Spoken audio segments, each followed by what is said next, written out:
it was literally as if I'd been given sight. It was the most amazing experience, and I've never forgotten it. And I wish God would remind me every day because I need to be reminded. But I could see things in my life that were sin, and I never saw that before.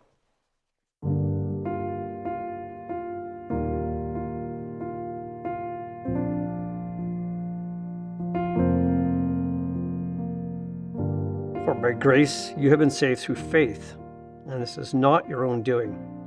It is the gift of God, not a result of works, so that no one may boast.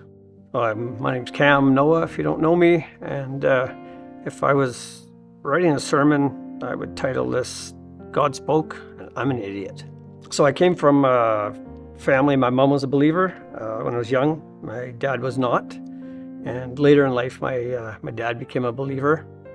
I grew up with 3 older brothers and an older sister, and was really only close with one of my older brothers, the youngest of my older brothers. He and I were good friends, spent a lot of time together growing up.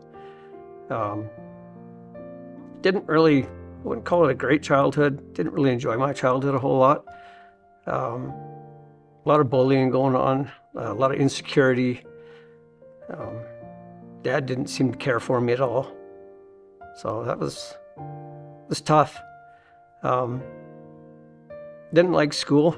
I have ADHD, so tough challenge for a kid that can't sit still. And people back then didn't really understand it too much. So, but I did love sciences. I really liked science and math in school. And I wanted to be an archaeologist of all things. As I got older and read more about it, I kind of came to the conclusion that the science was being misinterpreted, and I didn't believe that we actually came from monkeys. So kind of left me feeling hopeless and lost, and that life was meaningless. And it was not a fun time. Didn't like going to church. I was forced to go to church. Didn't like it at all. But when that transition took place, it caused me to start asking big questions in life. Like, where did everything come from?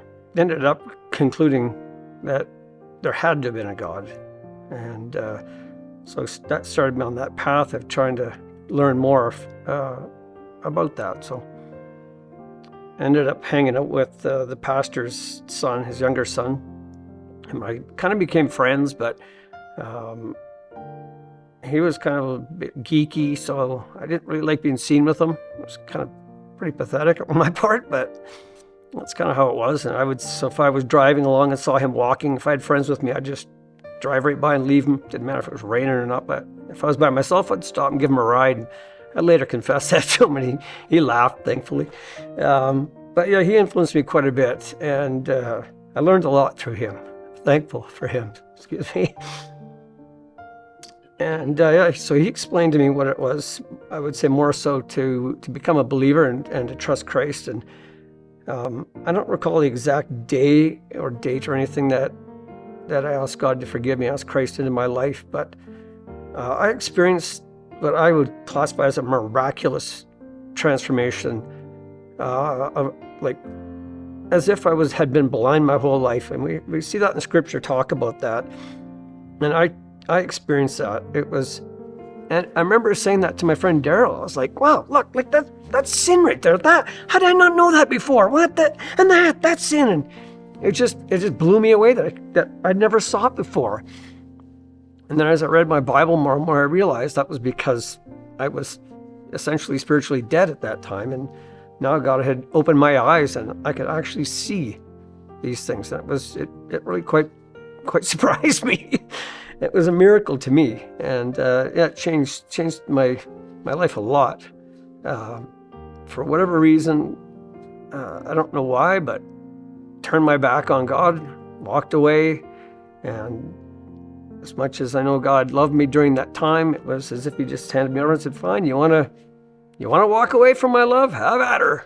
And life went in the toilet. Got involved in drug use and partying and all that stuff, fighting and you name it, just being a nasty person. And one of the people I hurt when I was with a bunch of my friends. He was alone, and so he was intimidated by the situation. I bullied him and physically hurt him. And a little later on in life, he became a real good fighter and got a reputation for breaking people's jaws. And he was hunting me, literally hunting me. And I was scared.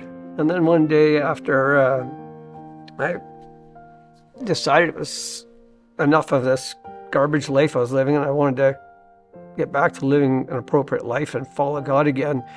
I was driving down the road, and who was walking down the road was this guy, Sean. And as I drove by him, God said, sorry. God said, go tell him you're sorry. And I just kept driving. I'm like, that can't be God saying that, because he knows if that's God, I'm going to get punched out. I'm going to get my jaw broken. Nope, that's not God saying that. And I kept driving. And he said, go and tell him you're sorry. Tell him you're my child. Tell him you're sorry. And I'm like, yeah, no, that's definitely not God. And then God said something to me that was quite painful. As I had said when I first became a believer, that I would serve him faithfully even until the point of death. And God said that to me. He said you would serve me. You'd be obedient until the point of death. Now go. And that was it right there. It was as if he'd shook me by my spine. And I turned around and I went back and turned up the street where I'd seen Sean go. And Sean wasn't there. And I was like, woo, don't have to do it. So I turned down an alley to turn around and go home, and there was Sean. So yeah, I did as I was asked. I pulled up to him and rolled the window down, scared. I could see him tense up. He looked like he was getting ready to swing. And I said, hey, I just want to tell you I'm sorry. I'm a Christian now, born again. And that was wrong what I did to you a few years ago. And he looked me square in the eye and said, it's all cool, man. The past is the past. I turned and walked off. And I was just like, wow, God, you just like totally protected me. You resolved that situation. You're awesome. Thanks, God. And that, I've had lots of experiences like that in my life. Got married in 91 to Crystal. So been married for 31 years now. And didn't want to have children. I had, I would call it an understanding or a foreknowledge perhaps, that if I had kids, particularly a son, I always felt if I had a son, my son would die. So I just decided, well, I'm not having a son then, I'm not having kids. And family talked me into, well, it's an appropriate thing for people to do, to have kids when you get married. Grandparents want grandkids. So caved in and we had a son, and whew. Yeah, our son was born sick.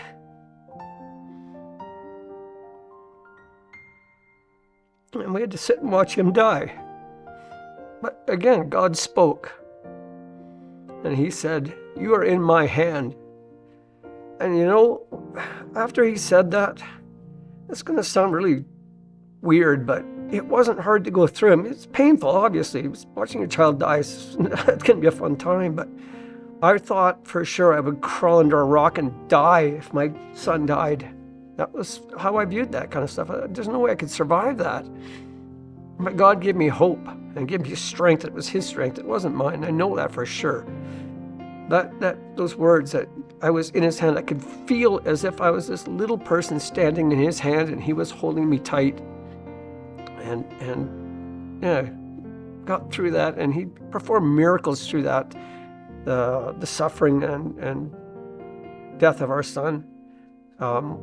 We saw even at the Children's Hospital, nurses' lives were moved. They came all the way up from Vancouver to attend his funeral in Abbotsford. And then, as I said in the beginning of the story, I'm an idiot. I turned my back on God again.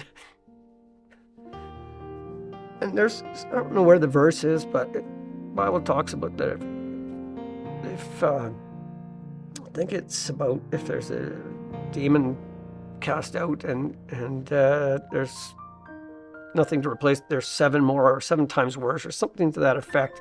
And that's how I felt my life went when I turned my back on God again. It was like it went 7 times worse than it did the first time I walked away from him. And looking back, I still don't have any idea why I would do such a foolish thing after all he had done for me. But I did, because like I said, I'm an idiot.